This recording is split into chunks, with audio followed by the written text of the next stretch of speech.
সবাইকে প্রণাম, আমার ভালোবাসা। তোমরা ভালো আছো তো? ভালো থাকো, এটাই ঈশ্বরের কাছে কামনা। আজ আমাদের রামকৃষ্ণ মিশনের একজন মহারাজ, বিজ্ঞানানন্দ জি মহারাজের কথা, উনি একটা গল্প বলেছেন, ওটা বলি আজকে। উনি বলেছেন যে একজন একজন লোক একটা সাধুর কাছে গিয়ে জিজ্ঞেস করলো যে আমি ব্রহ্মজ্ঞান কিভাবে হবে আমার। সাধুকে জিজ্ঞেস করলো। তখন সাধু বলল যে ওই দেখো গাছটা, ওটাকে তুমি জোর সোর করে একদম আঁকড়ে ধরো, টাইট করে আঁকড়ে ধরো। লোকটা ঠিক কথা মতন গেল, গিয়ে একদম গাছটাকে, একটা বড় গাছ ছিল, গাছটাকে একদম জোরো সোরো করে শক্ত করে আটকে ধরলো। তারপরে সাধুটা বলল এবার ছেড়ে দাও। কিন্তু তখন আর সে ছাড়তে পারছে না, এমন ভাবে ধরেছে যে ছাড়তে পারছে না। তখন একটা লোক এসে তার মাথার মধ্যে একদম জোরে জোরে আঘাত করলো। তখন যে লোকটা গাছটা ধরেছিল সে বাপরে মারে করে এটা হাতটা ছেড়ে গাছটা ছেড়ে পড়লো। তো এই কথাতে আমরা এটাই বুঝলাম যে আমরা এই সংসারটাকে এমনভাবে, এই জগৎটাকে এমনভাবে শক্ত করে আঁকড়ে ধরেছি যে আমরা, আমাদের ভিতরেই যে জ্ঞান আছে সেই জ্ঞানটা আমরা বুঝতে পারছি না। আমাদের ভিতরে যে ঈশ্বর আছেন এটা আমরা বুঝতে পারছি না। কেন কেন কি আমরা সংসারকে, জগৎকে একদম আঁকড়ে ধরেছি। যে ওইটাই আমার আমার মনে হচ্ছে এই মানে আমরা ওই জগৎটা, সংসারটাকেই তো নিজের মনে করি না। ঈশ্বর তো শুধু পুজো দেওয়ার জন্য, আর আমার অসুবিধায় আমাকে দেখবে এইটুকুর জন্য। তো আমরা তো এইভাবেই ঈশ্বরকে দেখি। তো এর জন্য তখন কি, এই জন্যই বিজ্ঞানানন্দ মহারাজ জি এই জন্যই গল্পটা বললেন যে যখন আমরা আঘাতটা পাই, যখন সংসারটাকে খুব জোরে সোরে ধরি, তখন কি হয়, একটা আঘাত আসে, জ্ঞানের আঘাত। যে এমনভাবে আঘাতটা আসে তখন আমাদের সংসারটা হাত থেকে ছুটে, তখনই আমরা ঈশ্বরের দিকে যাই। কারণ দেখো, আমাদের সবার মধ্যে ঈশ্বর কিন্তু একটা পর্দা দেওয়া।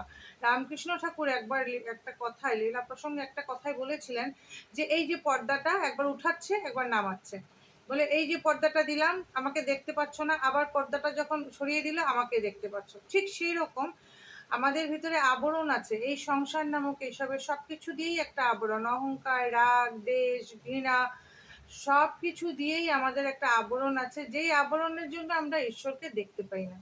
স্বরূপত কিন্তু সবাই সবাই সেই আত্মা, মম আত্মা সর্বভূত আত্মা। এইটা স্বরূপত আমরা সবাই আত্মা, কিন্তু আমরা সবাই এই জগতের এই সৃষ্টির এই জগৎ সংসারের মধ্যে আঁকড়ে আছি। কিছু কিছু মানুষ তার থেকে ছিটকে বেরিয়ে আসে। যেমন ওই যে মাছ, মাছ জালে পড়ে কিন্তু কিছু কিছু মাছ ওই জাল থেকে ছিটকে বেরিয়ে যায়। ঠিক সেরকমই আমরাও সবাই, কিন্তু আমরা সেই স্বরূপত আত্মা বা ব্রহ্ম, কিন্তু আমরা ওই জগৎ সংসারে এমনভাবে আঁকড়ে আছি, যতক্ষণ না আঘাত পাই ততক্ষণ ওটাকে ছাড়তে চাই না।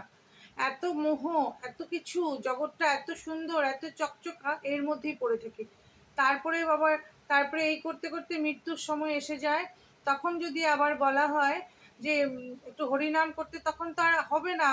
মন তো ওই স্বভাবে এই স্বভাবে ছিল না, তার জন্য হয় না। একজন বৃদ্ধাকে তার নাতি মৃত্যুর সময় বলছিল যে ঠাম্মা হরে কৃষ্ণ বলো, হরে কৃষ্ণ বলো। তখন ওই বৃদ্ধা বলছেন আমি অত কথা কইতে পারবো না।